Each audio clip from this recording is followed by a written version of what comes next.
Welcome back to The Journey. This is now episode 10 officially. We triple checked this time. I am Broxton Gannon. I am joined today by Chase, Lance, and Auburn. How's it going? Pretty doggone well. Yeah. Little hesitation there. You know, it's always hard to know who's going to talk when, and you don't want to over talk or anything like that. So the pause, then we did over talk. Had somebody ask me the other day, they said they needed to know whose voice was who when the persons were talking, when each of us were talking, because they didn't know which voice was which. Interesting. Yeah, we're hoping the more you listen, that kind of works itself out, because it's just kind of awkward identifying yourself before you speak. That would be funny. Can y'all guess who they thought sounded the same out of the four of us? There was two of us they thought sounded the same. I already know where this is headed. I bet people thought you and I sounded similar. That boy's funny. What's your pick there, Aubrey? I'm not picking. You're not picking? No. Lance, you want to pick? No, now I'm confused. I wouldn't know where to go. So this person that our listeners, shout out to our listeners. We appreciate all of you listening. How did you receive this information? How did I receive this? I mean, just Did conversation. they write to you at thejourney@rbcdothan.org? No, they saw me face to face. All of you listeners, Broxton wants you to send him an email. Would somebody send them an email? Please. christen that email, please. Because everybody just texts us individually and nobody has Broxton's number. So he's upset he's not receiving any feedback. That's not true. Kurt Vance texted us last night. It was in a group. Oh, okay. So how do they write to the email? thejourney@rbcdothan.org. Will you spell that out for us, please? I can't spell on the fly. TheJourney at RBC. Dothan.org. Can you use that in a sentence? I went to public school, baby. All right, so somebody saw me in passing and mentioned that two of us sounded alike, and they needed to try to do a better job of remembering the voices. Well, are you going to tell us? I mean, you really laughed me out of the room when I made a suggestion. Auburn laughed you out of the room. Well, you made a face. Yeah, but Broxton, you don't sound like Chase. Okay. They said Auburn and I sound alike. Okay. Is what they said. I've only heard that for 5 years. Auburn is a lot more street with his talk than you are, though. He did just say he went to public school. There you go. Yeah. But I did too. Have you ever talked to Auburn's dad? A few times. Man, you know, that's funny. Everybody always asks my dad, well, not everybody, but people have asked him, like, hey, what was it like growing up in Louisiana? And he's like, I was born and raised here. I was teaching a 5th grade Bible study last week, and I said something, and one of the kids in the room said, "You sound like Auburn." Oh, my mercy. Yeah. Wow. That's scary. In a local school. It wasn't in a church setting. Who was it? Where was it at? Providence. But one of the kids that comes here that's in 5th grade, Providence. And it was not my kid. One of my troublemakers. Yep. Well, I read somewhere that most podcasts don't last We're 10 in. past 10 episodes. Past 10 episodes? I think so. So like this So is if we can do this one and then one more, we should be above We're average. ahead of the curve. Are we? So we're at double digits at episode 10. I don't know if technically we've been in double digits the whole time because of the way we've been numbering them with the triple numbers. But now we're literally in double digits. Why do we use the triple numbers? I don't know. Is that just like a... I think it's a podcast thing. So I guess on the hopes that we're going to make it past 100. So this weekend, something happened that was interesting. I don't know that it's technically spiritual, but we have talked a lot about technology and how it is accelerating. So we're out of town this weekend, and Melanie and I are at a just run-of-the-mill Mexican restaurant, nothing fancy at all. And we ordered, and I'm looking down the aisle, and here comes a robot delivering our food. That's a first for me. Really? Yeah.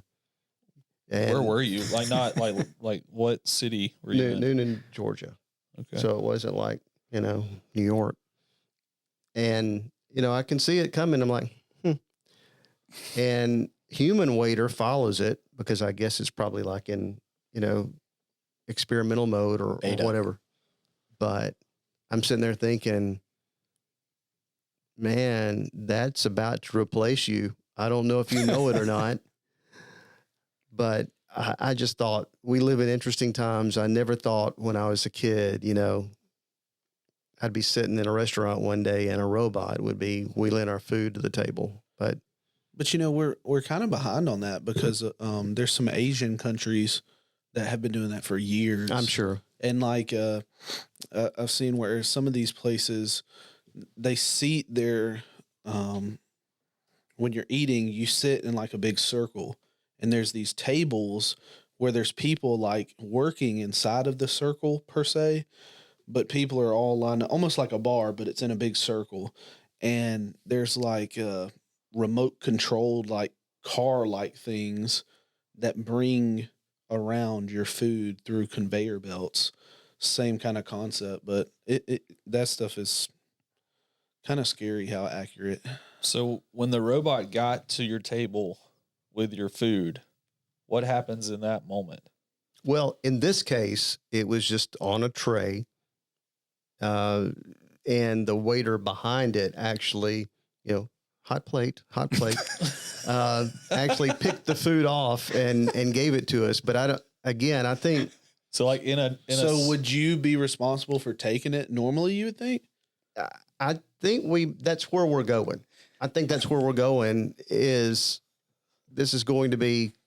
You would have been the person, you would have had to look on the tray where the robot and grabbed your food. Right. And eventually you would have grabbed hers. Yeah. And I think it'll get to the point where it will be able to ask us if we need anything, and we'll be able to understand what we're saying, and we'll go retrieve whatever we need and bring it back.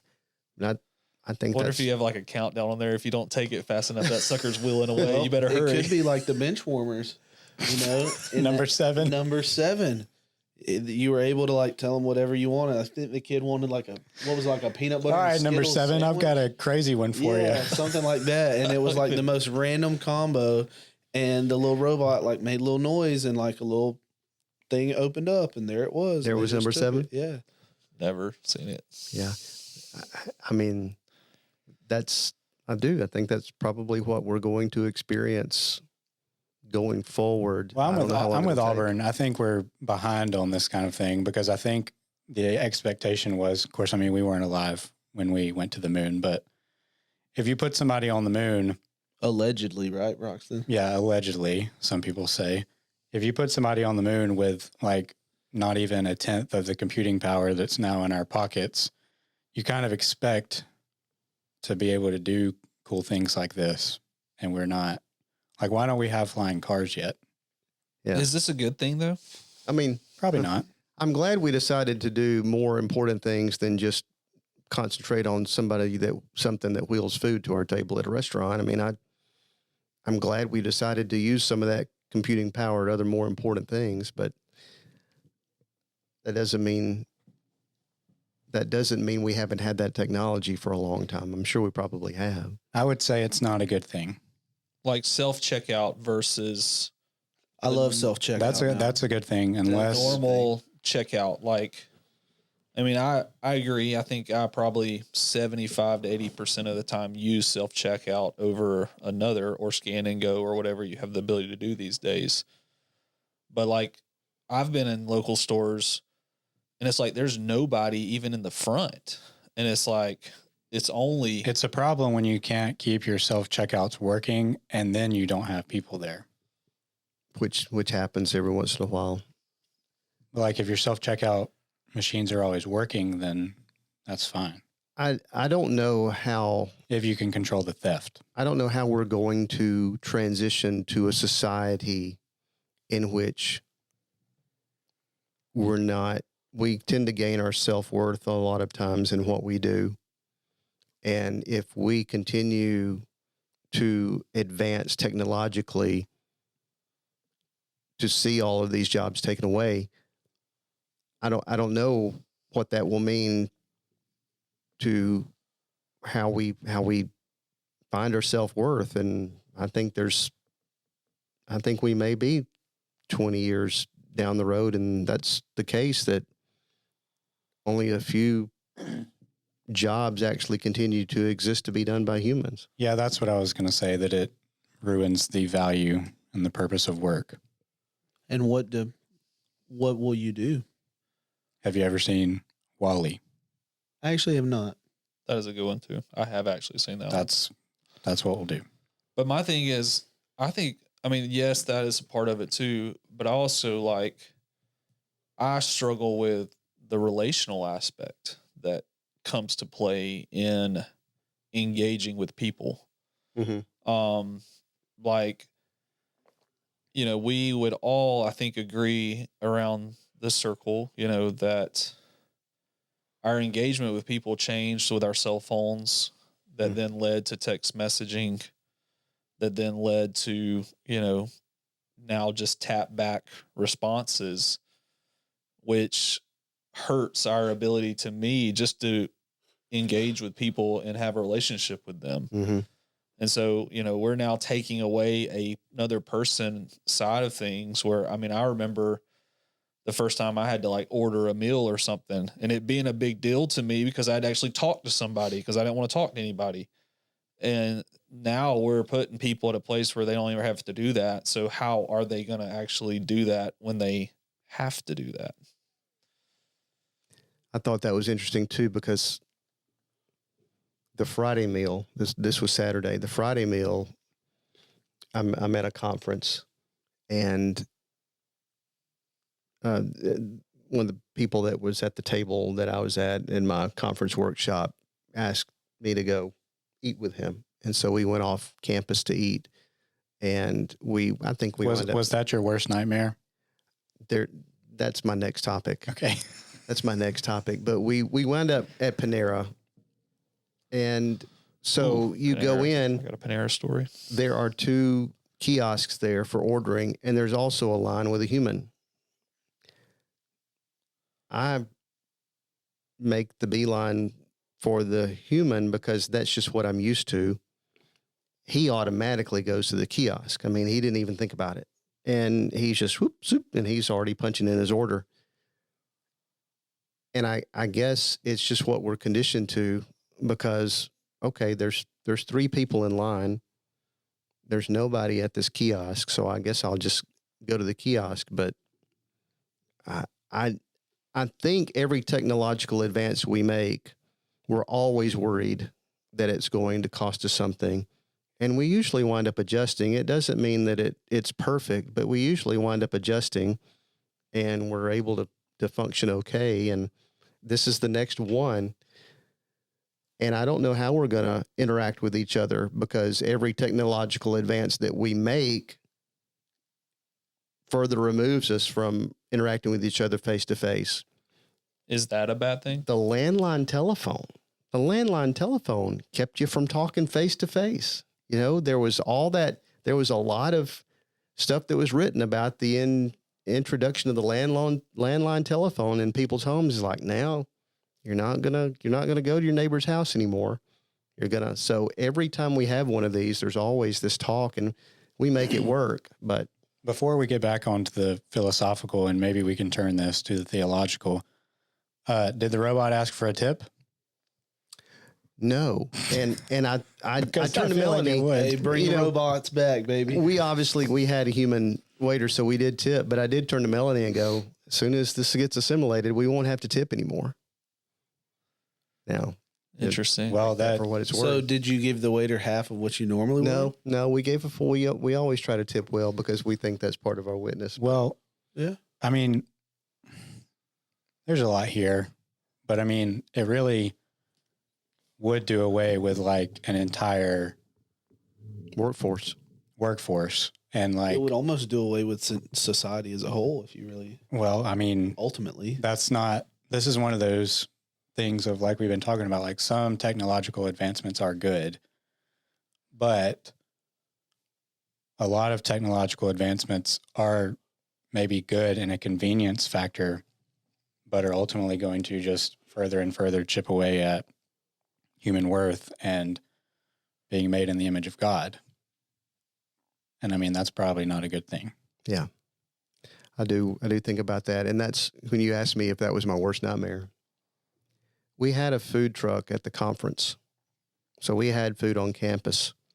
And you still chose to go eat with someone you didn't even know? I'm trying to be responsive to what I feel is a weakness of mine. And so we're actually in line at the food truck, and we've got 90 minutes for lunch. And this fellow that I wound up going to lunch with says, "We've got time. Do you want to go somewhere?" And automatically in my mind, well, no, absolutely not. I want to get this food. You said, no, let me refer you to episode 4 of my new podcast, The Journey. I want to get this food, and I want to go back to my table, and I want to eat it and read until it's time for the next part of the conference to start. That's what I want to do. And I sat there and went, yeah, I'd love to, which may have been. So honestly, that I guess the most truthful answer would have been, yes, I'm going to make myself go with you. Did he lie? Did you lie? Was that a lie? I don't know that I actually said, do I love to? Well, I would love to. I think actually I said, yes, let's. I think that's what I said. But my mind, and it was, I'd love to say the world split open for me and I had this aha moment, and this was now the most wonderful experience that I've ever had. It was just a normal lunch. Not bad, not great. It was just a normal lunch, but I'm trying. I guess that's what I'm saying. I'm trying to be responsive because I know as an introvert that you're not really going to be all that God designed you to be if you just exist in your own shell. So I'm trying. I don't like this episode. Why is that? Because it reminds you of yourself. Because he wants to be in a shell and close the shell. Yeah. And just be behind the podcast mic. Yep. Don't ever want to talk to anybody. Not really. Well, that's just not life, though, dude. I know it's not. So maybe it's getting there, though, if we have robots for everything. You have to purposefully put yourself out there, and I don't do it enough. So I felt like in that moment that was probably God testing me. So at what point, though, is it okay to be where you are and who you are versus putting yourself out there? Yeah, I think I'm probably where I am and who I am 99% of the time. So I don't think that overnight God is going to all of a sudden say, okay, great, now you're the social butterfly we always wanted you to be. I don't think that's ever going to happen, but I think at least it's good for me to put myself in the presence of other people, even when I don't necessarily want to, because I do believe that I can benefit from that. And I want to try to be responsive. So hopefully that was the right thing to do. Auburn, what's your response in that situation? You're at a conference, somebody asks you to go to lunch. How do you respond? Well, do I know this person at all? Completely random. Same situation. Yeah, this was random. I didn't know this person at all. See, I'm going to be honest. If I get put on the spot, I'm probably going to go. If there's a way for me to kind of get out of it, I'm probably tend to get out of it more often. I'm like I can be very extroverted, but I'm like I can tend to rather stick to myself. People would probably not think that, but I would definitely more so. And a couple conferences I've been to, it's always awkward to me at times, like the people you can meet at times, not they're awkward, but just like the situation and how you might meet, like to me, all right, let's small talk, hey, how are you? Kind of get to know you a little bit. But like at the end of the day, like we're going to go our separate ways as it is. So to me, it's kind of hard because to some extent you're like, well, like I want to meet some people, but also like, you're not going to be best friends overnight either, if that makes sense. So it's kind of like that awkward, like how far are we taking this? Are we just like, hey, let's kind of talk, chat a minute. Oh, that sounds good. We'll keep in touch, maybe down the road, keep in touch. Or is it like jump all in and then you realize, all right, maybe this person is not my cup of tea, or B, oh, maybe we really could like chop it up later in the future. You know what I'm saying? So part B of that was at the end of the workshop, the fellow that was doing the workshop lived there in Noonan. And he said, there was a second part of the conference in the evening. And he said, after the conference tonight, here's my address, desserts at my house, right after the conference. Here's the address. Just be there. I wasn't ready for that. I wasn't ready for that. I bet that guy that invited you to lunch went. I don't know if he did or not, but he probably did. He probably See, like, I think what Auburn's describing is like when you go to like Passion and you have the breakout session in like the Georgia World Conference Center, and there's however many. But we got those free Bibles. We did. That's why we went to that breakout session. It is. But you have like people in your community group that you meet, and like you have people like me in there who are like, I'm just here for the Bible. Yeah, I'm either here for the Bible or I really am just ready to leave. Or you have the person in the group that's like, I'm so excited to meet you and we're going to be friends for like the rest of our lives. And that's just not good. Well, it's funny. The people who are like, we're going to be friends the rest of our lives.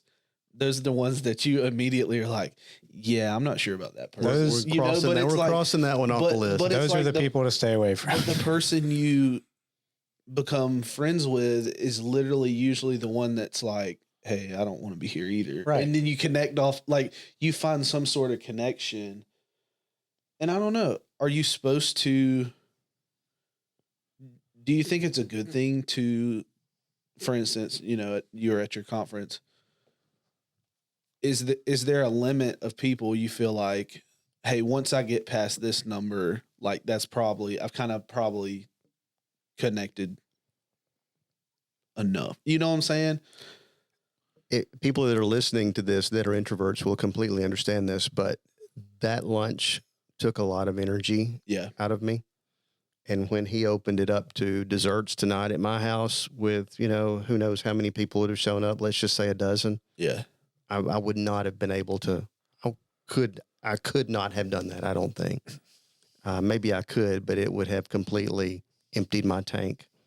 Yeah, altogether. So I do think there is, for me anyway. You know what I think's interesting? There's 4 of us sitting around here talking on this podcast right now that work at a church, and our natural response, I think, from what I'm gathering, is if we got offered to go to lunch with somebody random, we're probably going to say we'd rather not do that. And it's not that we would say no. And literally, it's why in that moment I said, I need to do this.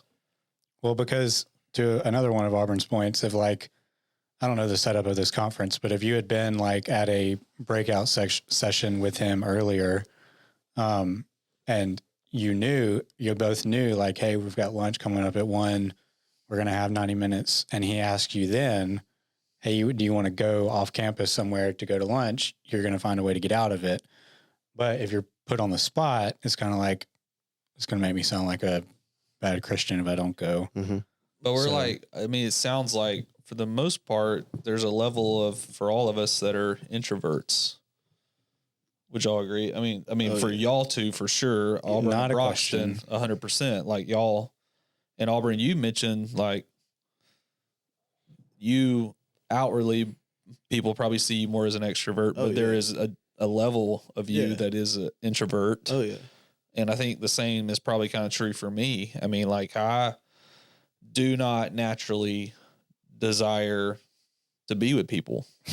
I mean, Lee and I have this conversation a lot about doing stuff with people or inviting people over. Like, I mean, we have like one or two sets of folks that we're going to spend time with. But outside of that, I am not immediately going to Lee and saying, hey, we need to invite so-and-so over. What about them? That is not who I am. I mean, she does a better job at that, but she doesn't always feel like I am okay with that. And it's like, I just don't naturally desire that to a degree, but God has put me given me a calling, given us a calling that has everything to do with people. Right.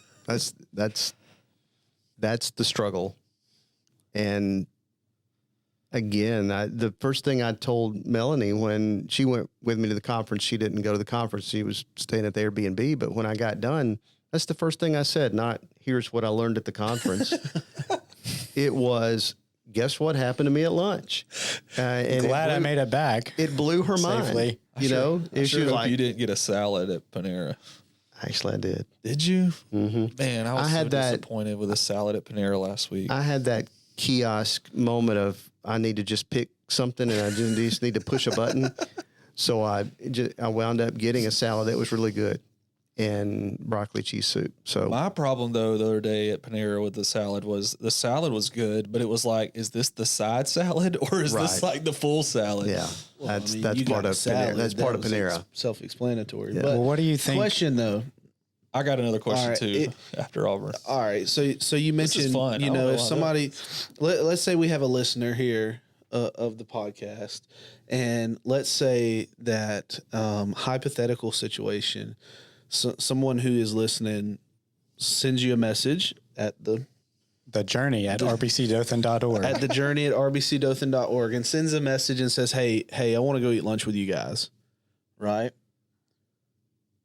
Yeah. Who in here initially would be like, I'm scared to death? Me. Who's me? They can't see you. Raise your hand. Broxton. So Broxton would be nervous. As the keeper of the inbox, we might just Hey, that one got conveniently deleted. straight to the trash. He's rethinking that. All right, Lance, what would your response be? Yeah, send all your emails to ashepard@rbcdothan.org. Hey, one P, no H at the end. My response would be that would not normally be my choice of what to do at lunch, but I'll do it. See, Chase, what would your response be? I'm game. Let's go to lunch. See, that's kind of me. Like, there's things that I would say I'm less natural to do. And honestly, you know, if just a normal church member shows up and it's like, hey, let's go to lunch, I would probably be kind of like caught off guard, like, okay, what, you know, because you tend to, at least for me, there's moments where, you know, if somebody asks you to lunch, you tend to think up some kind of underlying reason why.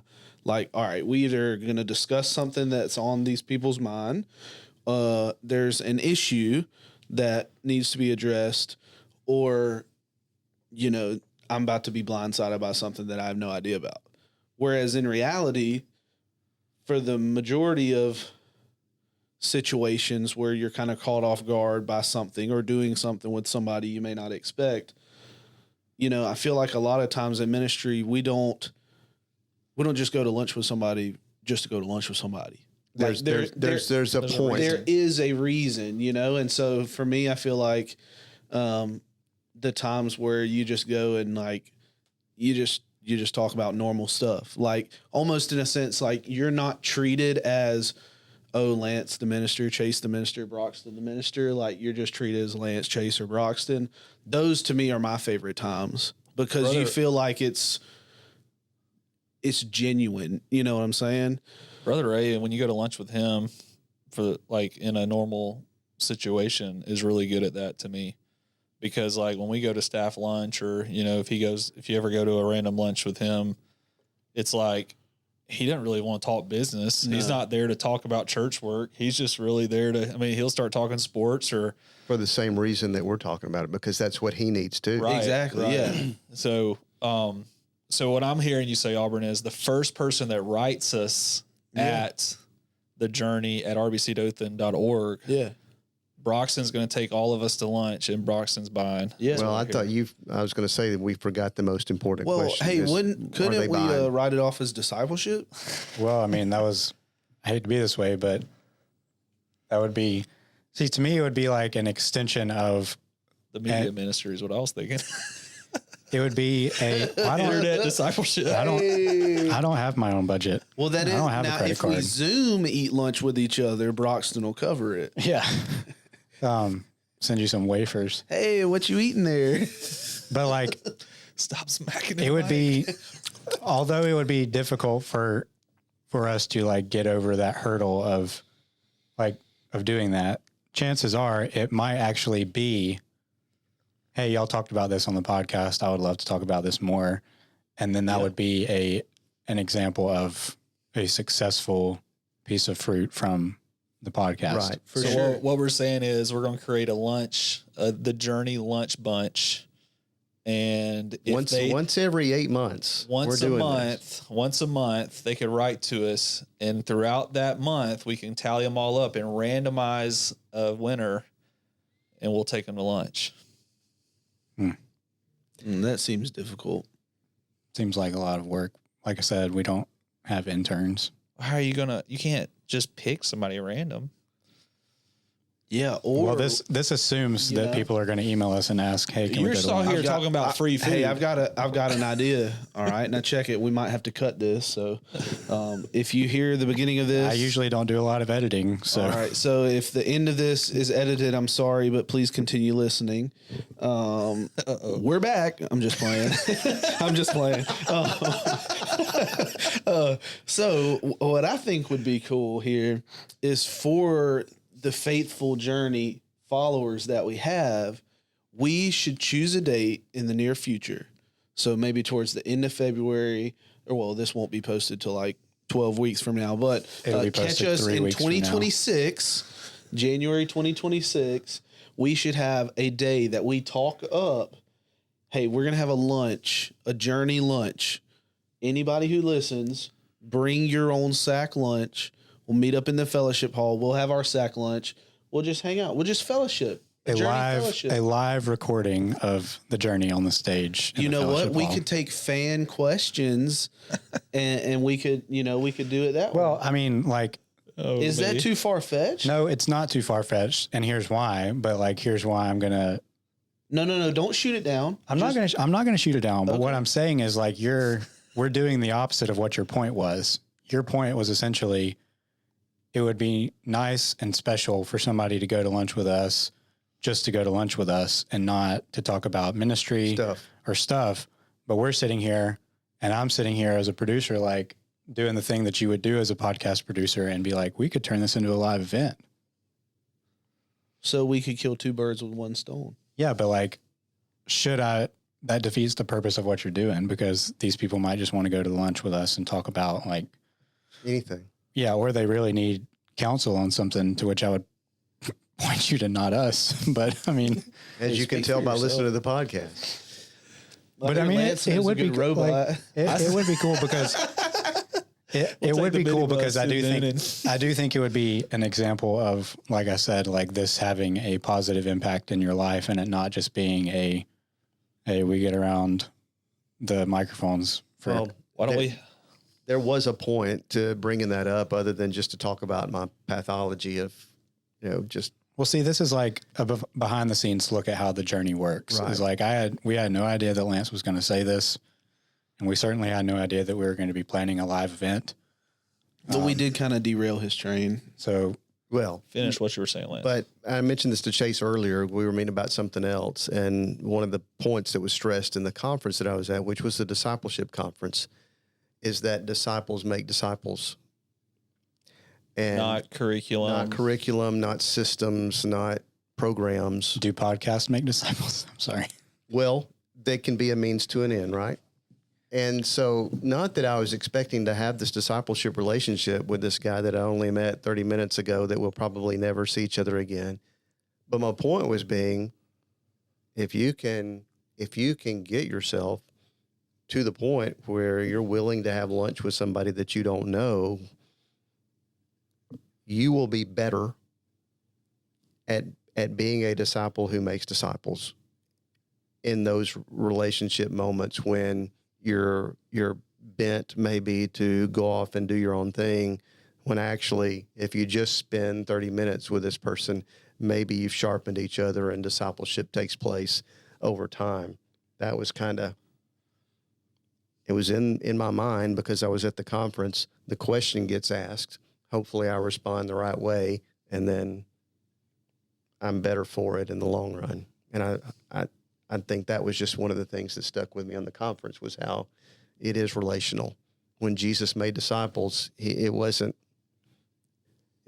time spent, and that's hard to do. when you're by yourself. Yeah, I think first off, I think the route to take with this lunch deal is to let our listeners give us some thoughts, what they would like to experience. Would they rather be in just a, 4 of us with a couple of them or something like that setting? Or would they rather do a... That's going to cost you, though, because then those will be like VIP tickets. Sack lunch. That's why I was going the route where we would random it off or something, like, or let somebody choose a number, and whatever number we can have like the big lunch, but then like we can have like a VIP meet and greet, like in the parlor or something. But you agree, like or you could just have one special table, so everybody's experiencing the lunch, but they see one special person. Anyways, if you're listening and you're interested in talking further about some of the stuff that we've talked about on the journey, first off, we are not that important and are not accessible. So please let us know, and we'd love to have the conversation, period. But if there is a interesting way that we could do this to engage more people and things like that, we're definitely open to a conversation to figure out how to make that happen. But on to the relational. But where should they send that information? The journey at rbcdothan.org.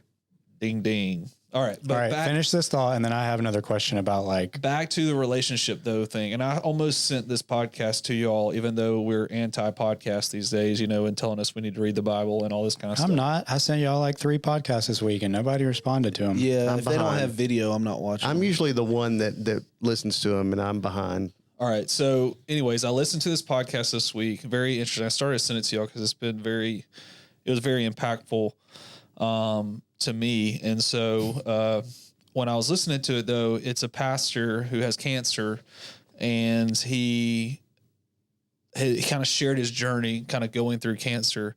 And he talked, though, about how the Lord had shown him that he had focused his life as a pastor and as a leader more on being efficient than he had focused his life on relationships. And going through the journey of cancer and dealing with what he was, like, God basically removed all of his ability to be efficient, do his job well, because of just the way he was. And it just really hit me, because I feel like that's where I find myself, that I think through the lens of being efficient and getting the job done.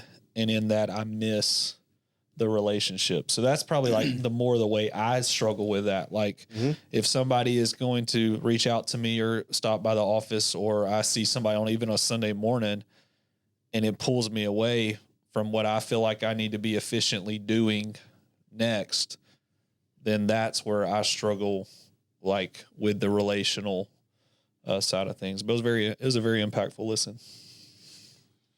Yeah, I have a lot of thoughts about that I mention in staff meeting all the time when these kinds of discussions come up about the industrialization of ministry.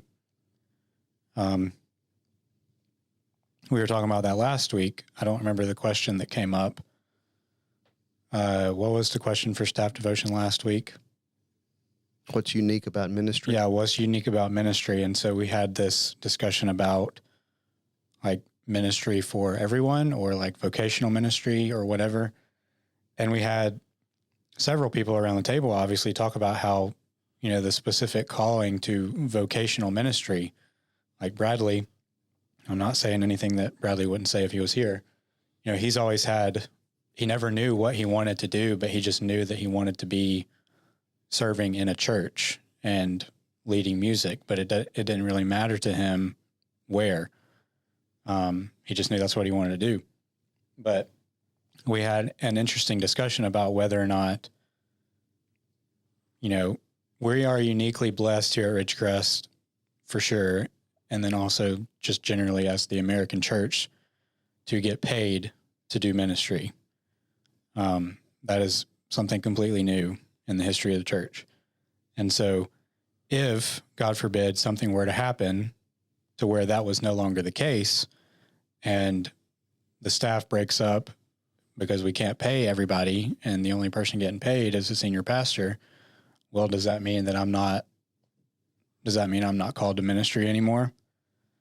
And so then you get into like some really deep personal, philosophical, theological stuff of like, am I Am I really called to ministry, or am I called to have a church job? And I think I bring that up because we can get caught up in church job and miss the actual ministry part, because church job means I've got all of these things to do this week, and none of them take any consideration whatsoever for the person that stopped me in the hallway. Yeah. So, I mean, and I think about that, like going back to what I was going to say, I think this actually ties in kind of well. Of Auburn's point was we could go to lunch with people just to go to lunch with people. Mm-hmm. And my first inclination, even though I'm introverted, was like, okay, I'm thinking about What can we accomplish? We could do a thing. Yeah. But I've also been like, with the vision for the podcast, that it's not really concrete or anything, but I know what I don't want to become is like your stereotypical church ministry podcast, that a podcast starts off good and then they gain a following. So then they get contacted by, A little disconnected from the origin. yes. And then it becomes a brand and a business and all this kind of stuff. And then you're not really doing it for the people that you're listening to. So like, for example, we've briefly talked about like, okay, are we ever going to do this on video? And I mean, I don't know what y'all think about that. I know that like the ministry efficiency thing for growth would be video, but I don't know that we really want to do, because then are we just saying the things we're saying for the sake of this is going to make a good reel? Hey, clip that. Yeah. Clip that culture, bro. I think any decision we would make in that vein would be if we thought it would help the end user connect better, not what it might mean for us on this end. That would hopefully be what drives our decisions about what we do or don't do, is that does it benefit our target, not us. Yeah, but it's interesting too to me to even, I know we're kind of jokingly talking around the lunch talk with our listeners, but it's almost like when I said that, I felt like it's almost like, or it's like it would be a privilege for someone to go to lunch with us, or like it would be. It's like, here's your golden ticket. But really, it's a privilege for us to go. Yeah, to exactly. They just don't realize. But Exactly. it's like, but also it's like, even like you got to go through this whole hurdle of like, you can't just talk to me in the welcome center, or like, hey, let's plan a lunch outside of being the number one person that messages or sends an email to the journey at rbcdothan.org. That's the only way. That's the only way you can get it done. That's what I thought. I was like, well, at the end of the day, no. I mean, I will go to lunch with somebody. I'd love to go have a lunch with somebody, kind of thing. So it doesn't take that. It almost, as I was saying that, I was like, oh man, I feel like I'm making us more important than us are. You're turning it into a business. I think everybody knows we're not, and I hope at least everybody knows we're not. But I really do. Wait, we're not. We're not. I'll just echo that. We're not. But I really do think about that, like not just in terms of the podcast, but I mean, like, I don't know, Lance and I with our Substack, it's kind of like, okay, well, what is I mean, y'all have Substacks now too, so I guess I should have included. Easy, man. I've got like 3 posts. Yeah, And we already got one from Auburn that went viral already. So Dude, it did, low key. How many views? I don't. you What's should viral? know. I had a lot. It got shared around. Lance has the biggest Multiple hundreds of following views. because Lance was a do I see newspaper that? editor. Do what? Now we made him curious. What was I saying? Oh, like, Lance. and maybe we've talked about this a little bit before, but maybe this is just a uniquely me problem because of the nature of my ministry. But like influencer culture, celebrity pastor culture, I don't ever want to do anything to make certainly myself seem like that, because there are a few things that I hate more than the fruit of celebrity pastors like that. But also, you also don't want to not be successful and grow, because if the journey wasn't going to be successful and we didn't want it to have an impact on people's journey, then why would we be doing it? So it's like, how do we find the balance of that? And I certainly do not know the answer. Well, I don't think anybody else does either, really. But obviously, again, if you just take discipleship multiplication, if you make disciples who make disciples who make disciples, you're going to grow. There will be numbers involved in that. And that's how the church was born. But the fuel to that was faithfulness to what God was calling us to do, or calling you to do, versus how can I build my brand? Right. Platform, brand, likes, follows, that kind of thing. And I think that's my current struggle with social media life in general. Like, there's so much good in it. I mean, as far as like staying connected, or like posting memories, or being able to have pictures of the kids and it being there or whatever.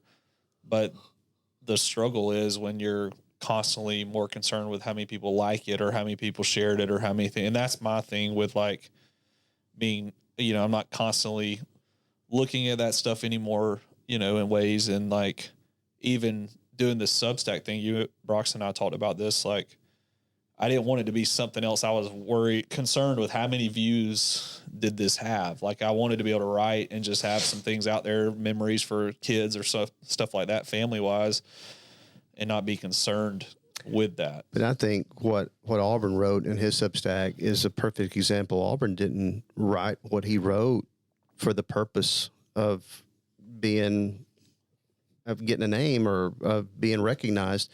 Something he experienced that the Lord opened up an avenue for him to experience. And Auburn's like, man, that's worth sharing. And so he wrote his thoughts down, and a few people read it, and it connected with them.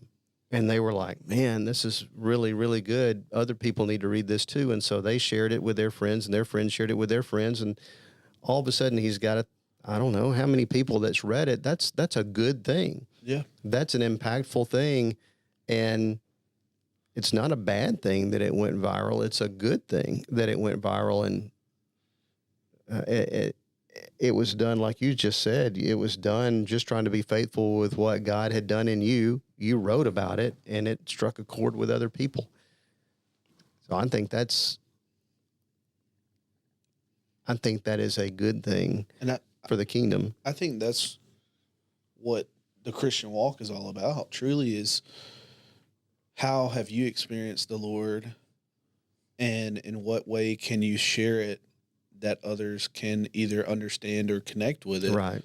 And that's what this is. It's, we may be talking about totally random things that we have no idea we're going to talk about today, but in some way, shape, or form, we've experienced them in different ways that God has allowed us to either see who He is, or see places or areas we need to change in order to be closer with Him, that all we're doing is sharing it with each other. And ultimately other people are listening to it, but it's not, hey, let's start this podcast so we can see how many people listen. It's like, hey, let's start this podcast and talk about different things, and hopefully it can help one person. I mean, that's the whole goal. And you talk about the early church, like early Christians' mission was to share with one person. It wasn't like, hey, how many people are going to be in this audience that I can speak to? Like, a lot of church culture in some mega churches is like, well, if there's not going to be X amount of people there, then I'm not coming. And reality was like, that's what it was never intended to be. It was intended to be, this is who Jesus is. This is what He's done for my life. And in turn, I want you to know. And in turn, that person understood and wanted somebody else to know. And before you know it, thousands were added, and that's what the journey is all about. Yeah. I mean, faithfulness right where God has you. Yeah. And with the people that God has you around until He opens a different door or leads you on a different path, or as we, I guess, maybe say a different journey, part of your journey. Like, I think that's the important part of it. And, I was thinking as we start episode 10, 10 episodes in now, like, I just kind of thought, what is something y'all have enjoyed about these 10 episodes, just to, what's been good. And like, so speaking to like that, for me specifically, I mean, these episodes have been just encouraging to sit and talk. And like, it's so funny when people say something in the Welcome Center or somewhere around the church and they're like, oh, I really enjoyed what you said. I don't know what I've said.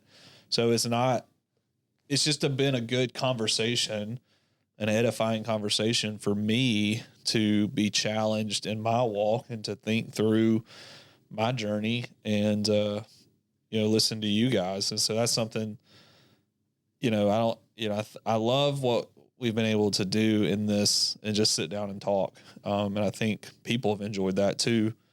And so I think it's important to keep that mindset in what we're doing, but also for all of us in our journey is just like, wherever God has you right now, you're there for a reason. You got a purpose. Don't be too caught up in the bigger picture of what you think things should be or what you think he should be doing. Like, I mean, he's in control of all that.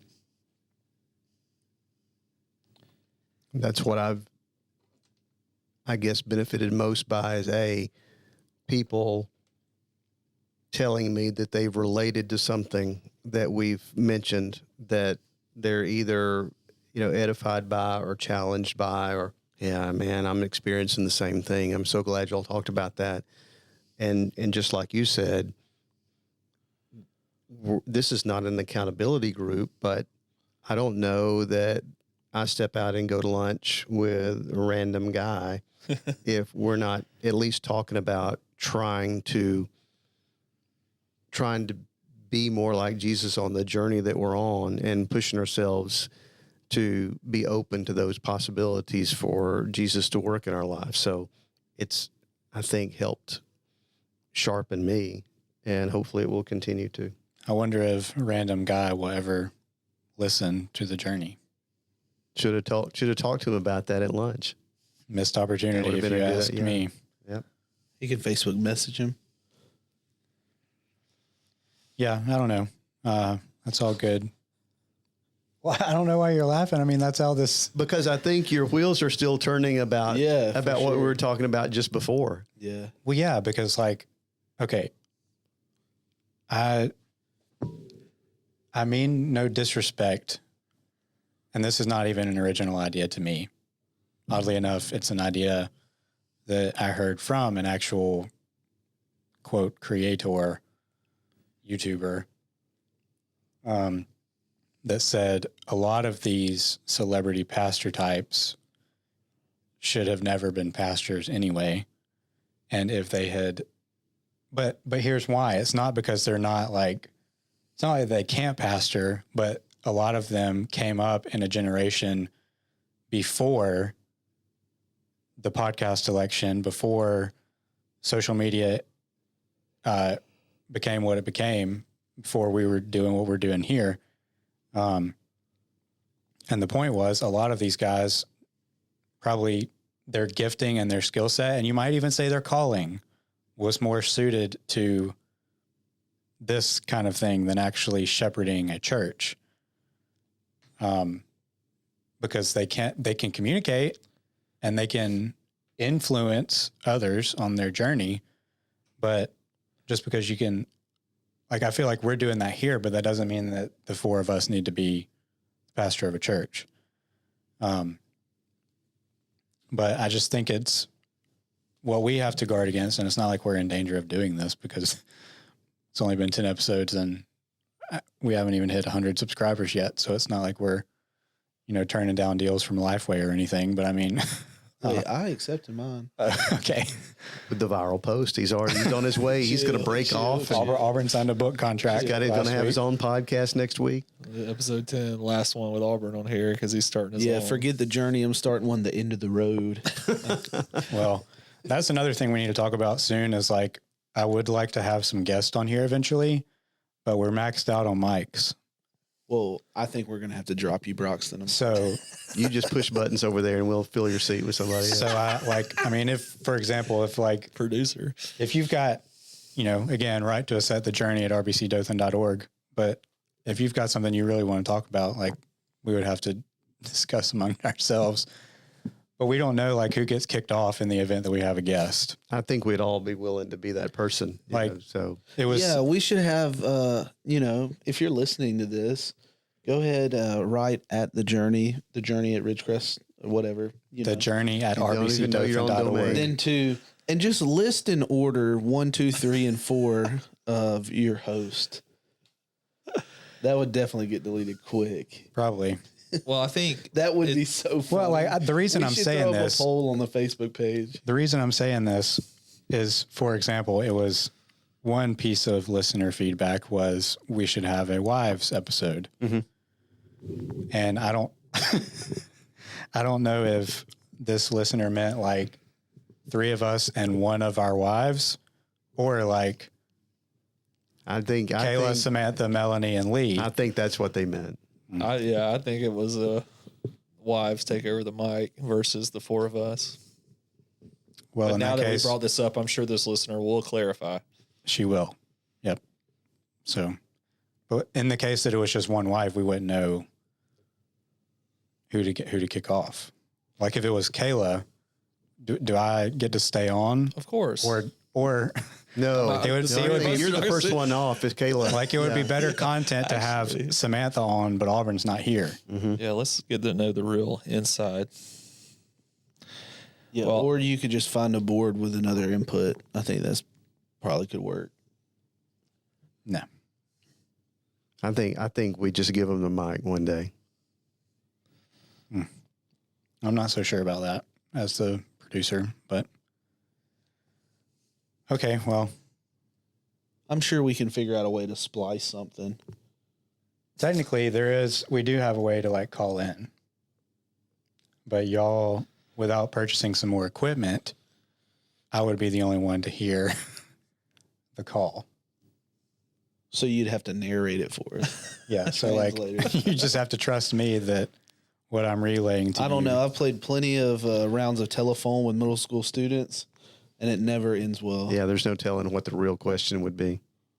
I don't really know how we got here to this point, but Well, you took us to this place on the journey. all right. Well, But I think well, you Go both for it. think. What do y'all think? what I said earlier about seeing your wheels turning, it's so easy to gain influence these days, and you have to be responsible for that. But I think at the end of the day, you want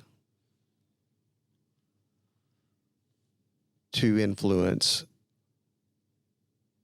because you want the right influences getting out there to people.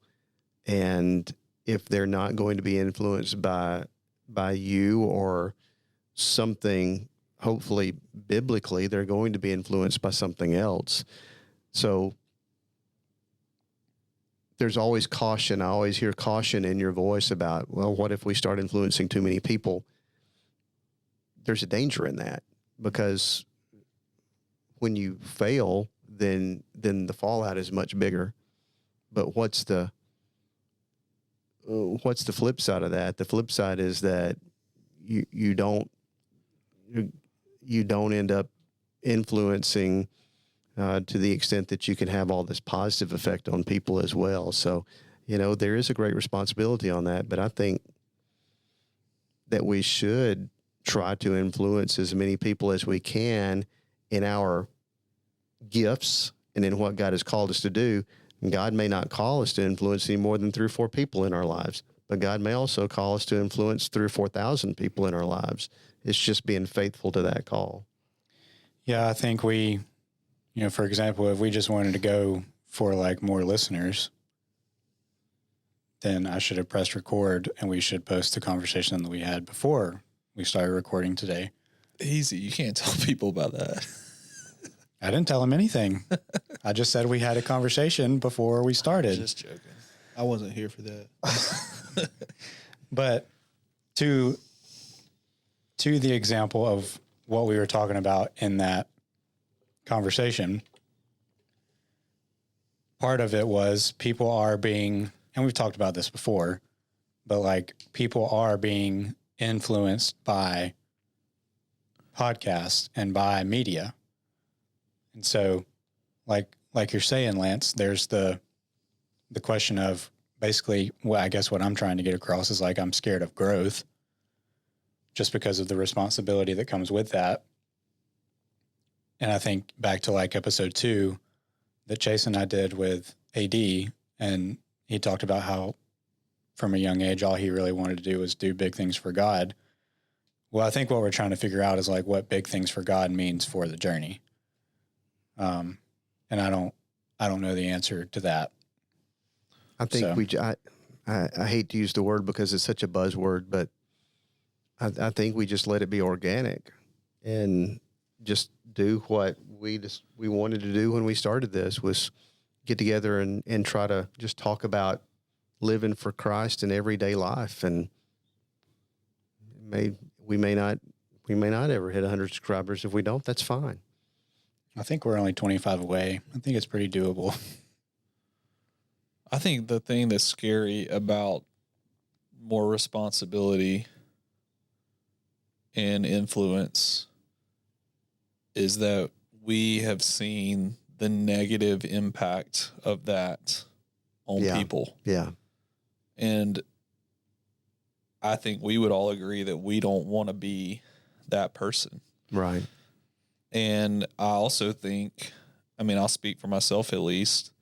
I know there's a part of me that wants more influence for the wrong reason. And I can see myself going to a place that I don't need to go if I walk down a path of hearing all this about what's being said, or knowing we have all these likes, or moving to a video version to be able to reach more people. Like, there's a part of that could take me to a place that I don't need to be. And so I think there's a fearful, I can say there's a fearful side of that for me that I want to be careful about. But obviously, I don't want to limit God in who he desires to use me or us or whatever to influence. I don't want to limit him on that kind of thing. But I think there's a struggle there that I think for us working in the church, we've seen other people fail after they've gotten to such a place. And I don't think we're anywhere close to any of that. We're not close to any of that kind of stuff as far as like some of those platform type things, but there's a fear in me for that. Well, I think hopefully we can rest in that the overwhelming majority of people that God uses to influence just a few. Yeah. I don't think he calls on anybody not to influence anyone. I think we're all called to influence, but he does, I believe, put opportunities in place for people to influence many. But I think we can rest in that if he does that, he also equips those that do. Doesn't mean that that we're not flesh and that people fall and people fail all the time. But I do rest in the fact that if God has called me to something beyond maybe where I feel comfortable, that's not necessarily a bad thing. That the most growth will take place when he takes you into the areas that you're uncomfortable in. That's why I went to lunch with a guy. It really is. And who knows, maybe there'll be a benefit from that down the road.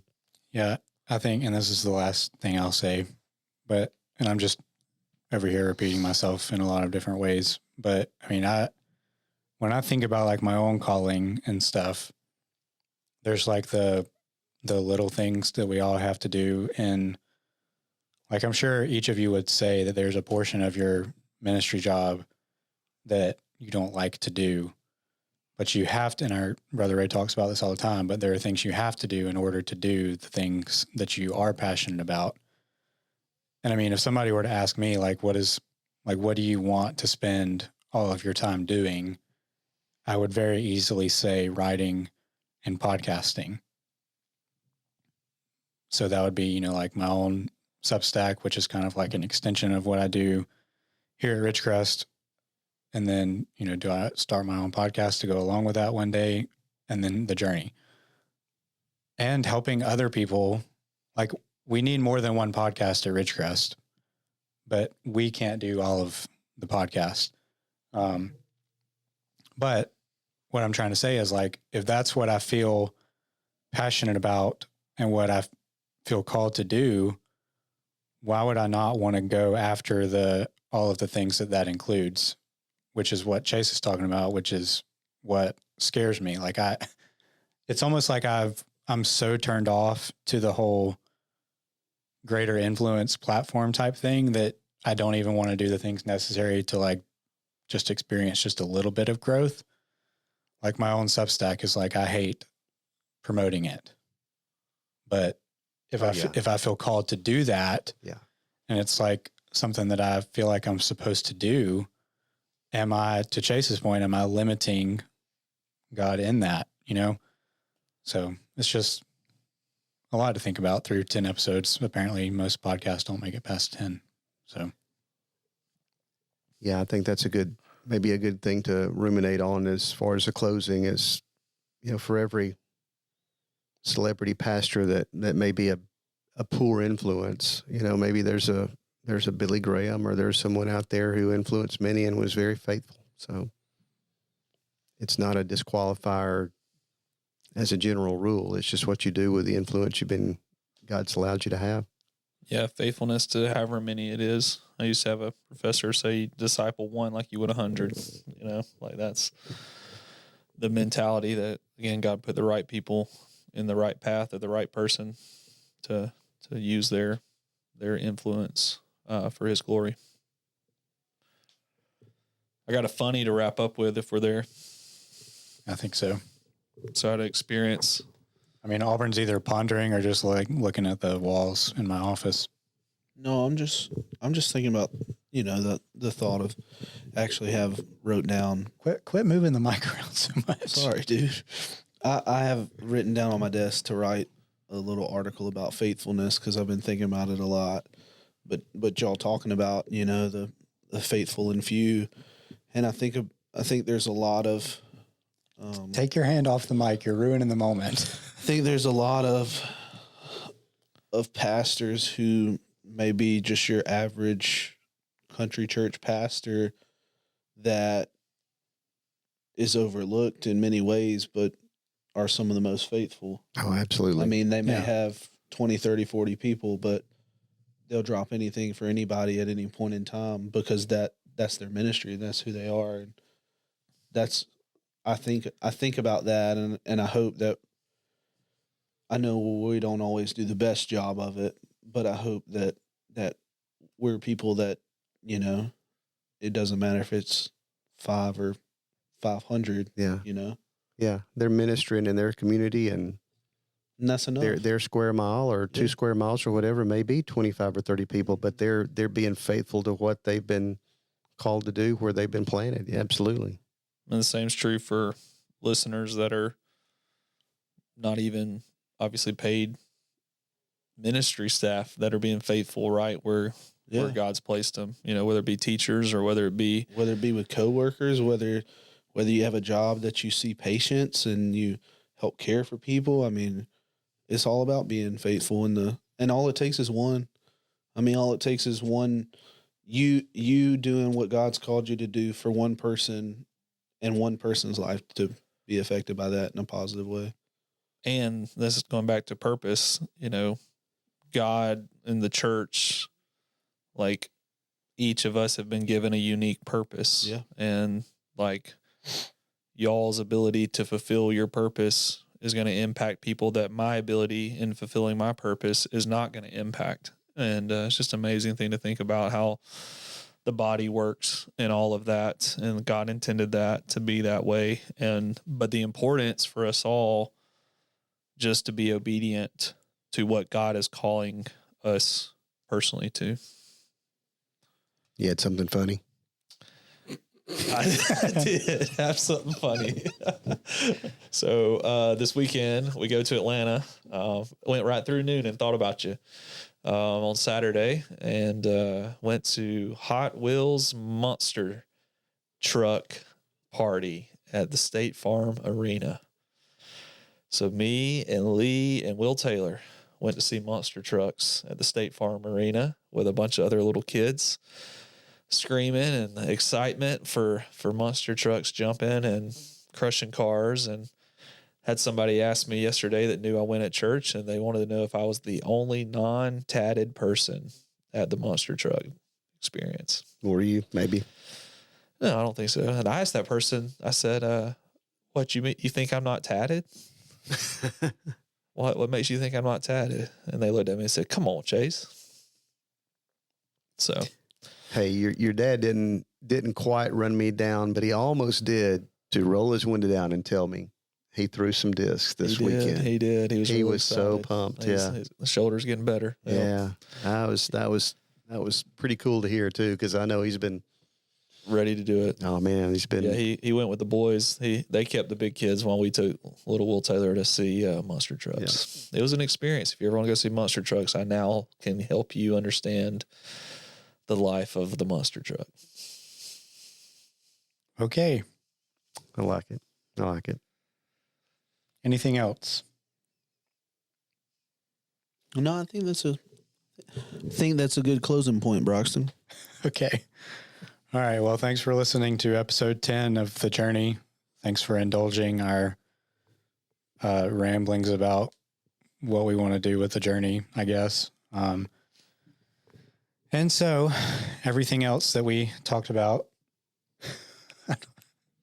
Write us with your feedback. Write us with your plans for lunch. Whenever we do that, whenever that becomes a thing. At The Journey at rbcdothan.org. Like, share, subscribe. Follow. Yep. Follow. Sharing's a big thing. Writing reviews on Apple Podcast, that's a big thing. Because, we do want to grow despite everything we said today. So, writing a review does also let us help know with the algorithm. which one you want us to kick off when we have a guest. Yeah, it depends on the guest, though. I don't think Auburn cares. He just wants to know who. Yeah, I just want to know who's listeners getting off the wants to vote off. Well, I don't think I'm kicking myself off. No, you're not, but the listeners might. Yeah, nobody's kicking themselves off. Well, again, if I would have control over that, like you wouldn't see those votes. Don't worry, guys. I know how to work the board if we need it. All right. Thanks for listening. See you next week. Goodbye. Talk to you next week. We won't see you because we're never doing video.